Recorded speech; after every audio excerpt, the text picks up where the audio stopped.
Welcome back, Sawmill, everybody. My name's Bill. This is Pirate Solutions Forestry. So I've been running Ralph's saw this morning. I already got one of my camp wood bins full all the way to the top, and I started filling the new one. And I just got done cutting, and what I noticed was, if any of you ever worked with a new saw or a new built saw, there is a time when the rings really seat themselves. The term broken in gets thrown around quite a bit, but when a saw breaks in, you'll see a noticeable bump in power, and usually the attitude of the saw changes a little bit. What I found is when it went through that stage, the idle came down just a little bit.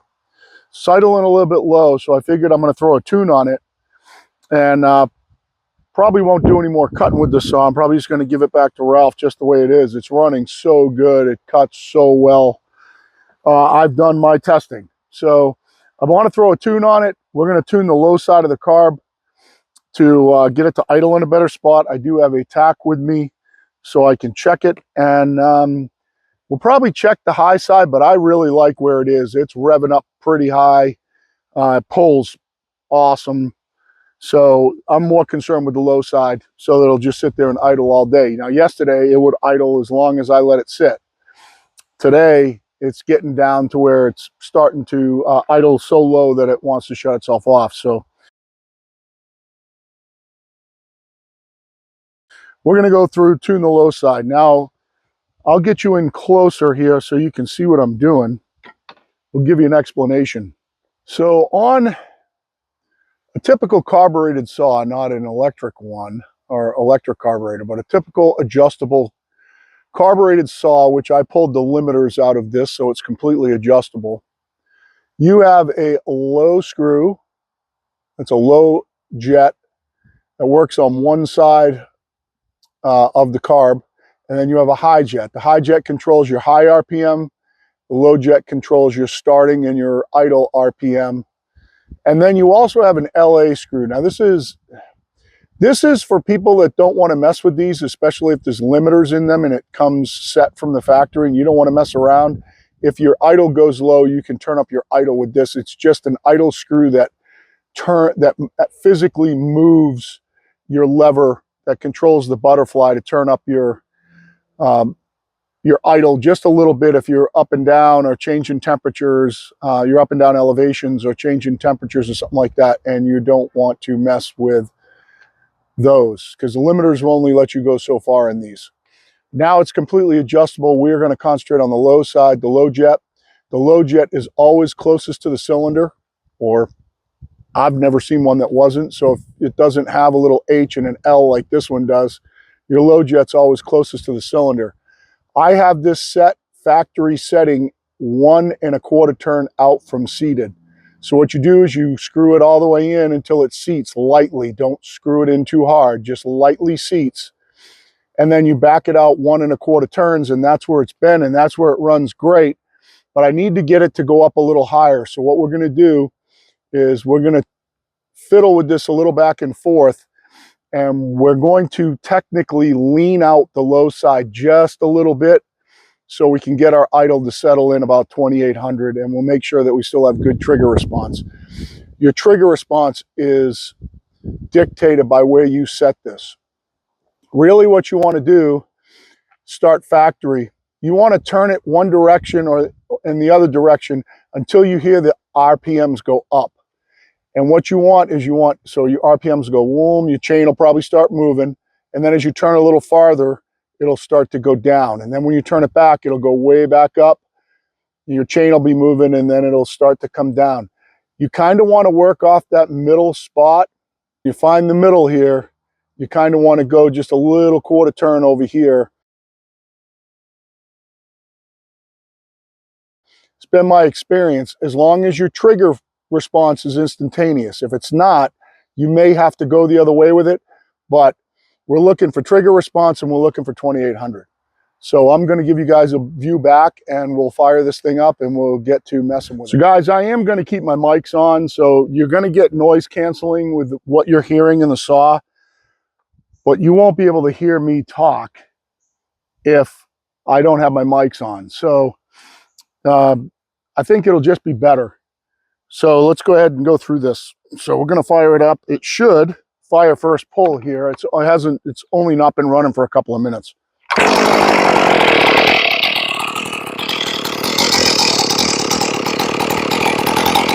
All right, so I'm going to turn it counterclockwise, lean it out a little.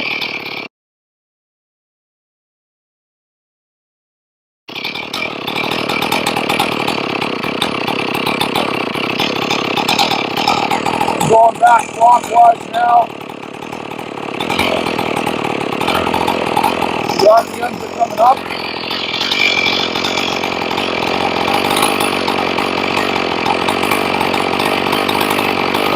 Now the chain's starting to move.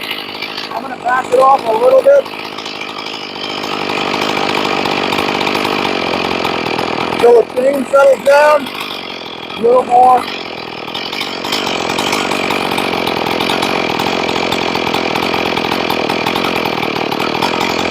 I'm going to check what that is.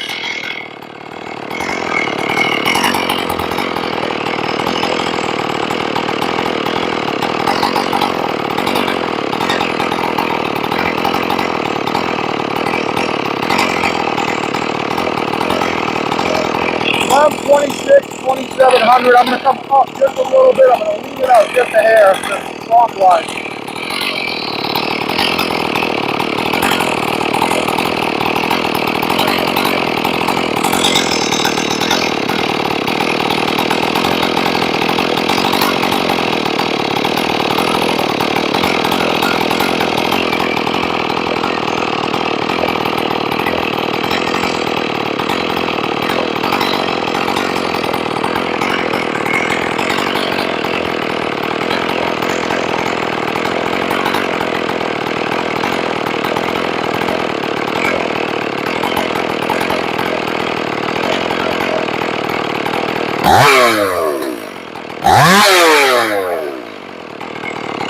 I want to lean it out just a little more.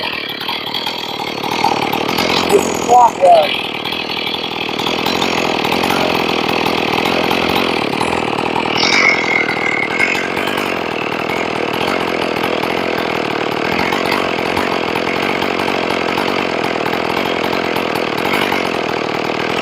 $27.76.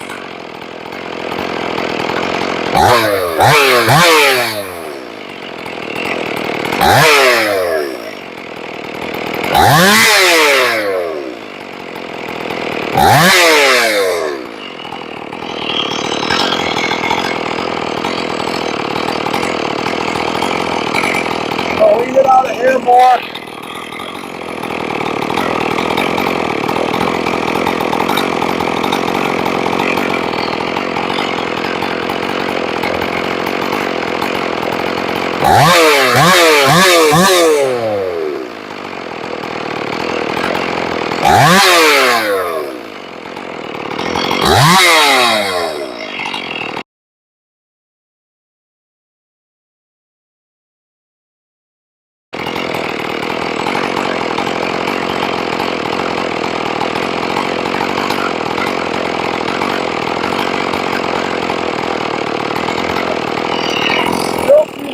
Low and a little boggy. I'm going to leave it out a little more.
That's right at 2,800.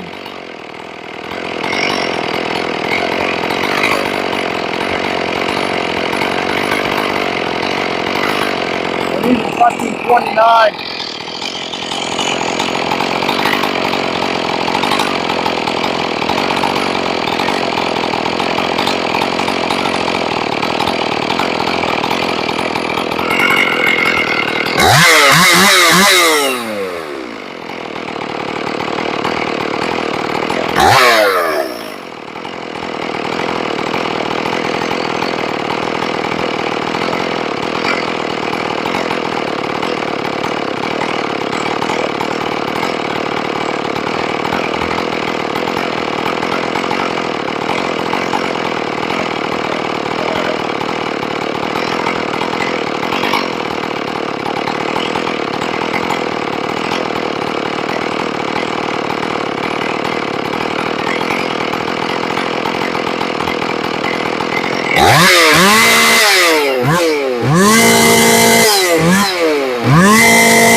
I like what I'm hearing.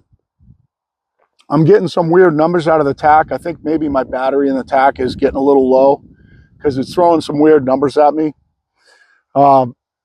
It's four-stroking great on the high side. I don't want to mess with it. I'm not even getting a high side reading on my tack right now.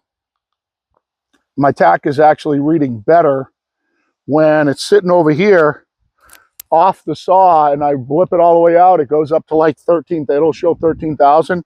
How it does that, I'm not really sure. But I definitely have to double check the battery. This has been quite a while since I've changed it. But I like what I'm hearing. It sounds good. We've backed it off. What it's telling me is it's telling me that this chain's starting to move around 2,900 RPMs. And it shouldn't be. It should be like 3,500, something like that. So I think it's reading lower than the saw actually is. That's why I kept tuning it back to keep the chain from moving. But then I was showing like 2,400. Then it would blip 28, and then it would do 22, and then it would blip 27, and it would hover around 2,400 for a while. And at that point, you know the tack's not reading right because the saw would probably stall if it was that low. So I like what I hear. Let's just do a quick restart on it. Should be one pole restart every time there's a problem.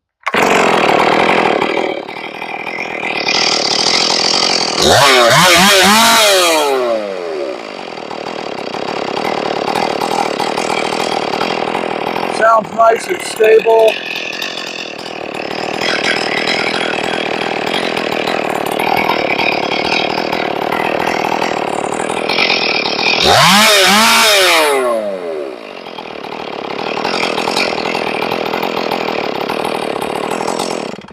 I think this saw is ready to go.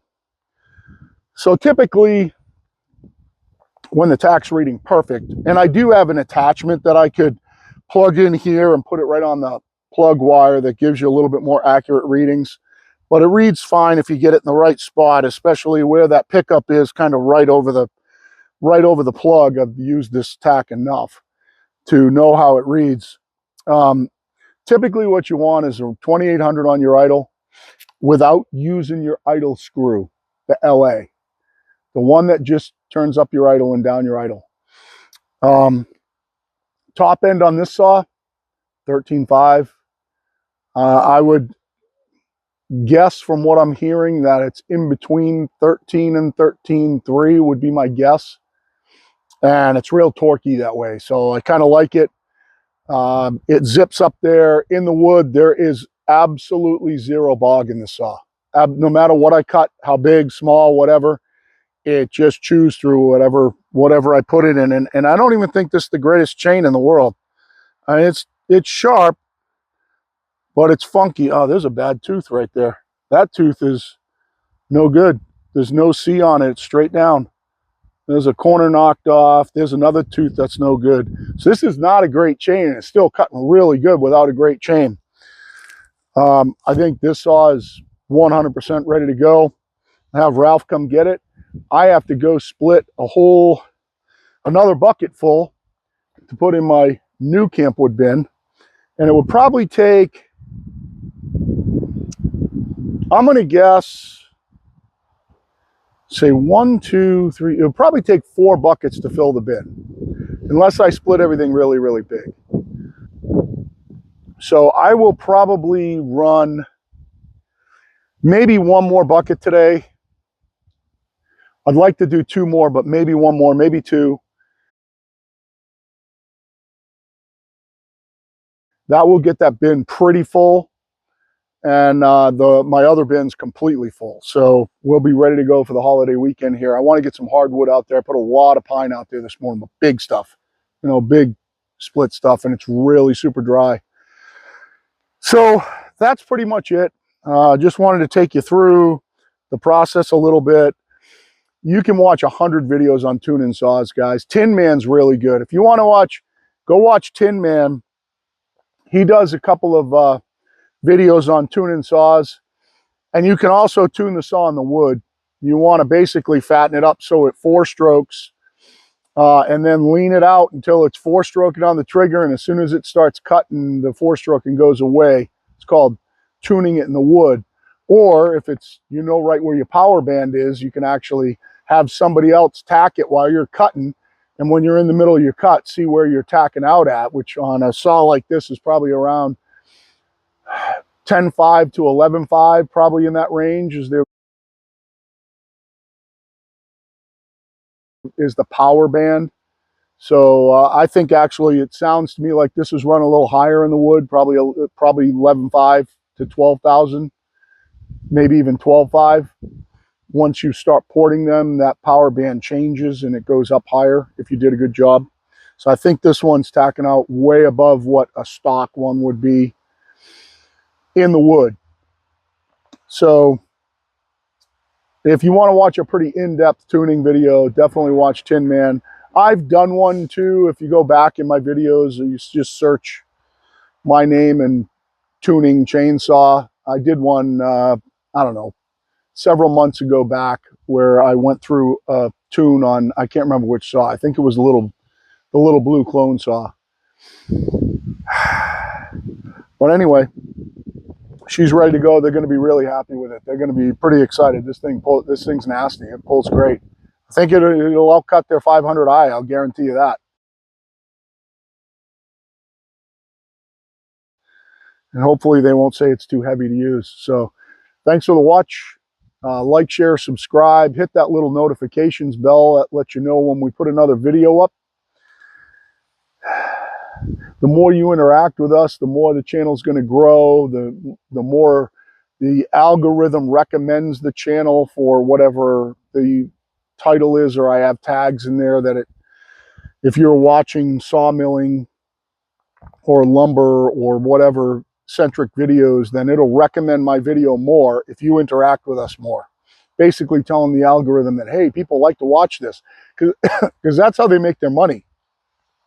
They want to put their ads they want their ads seen, then they gotta see the videos that get watched. That's where they want to put their ads. So thanks again.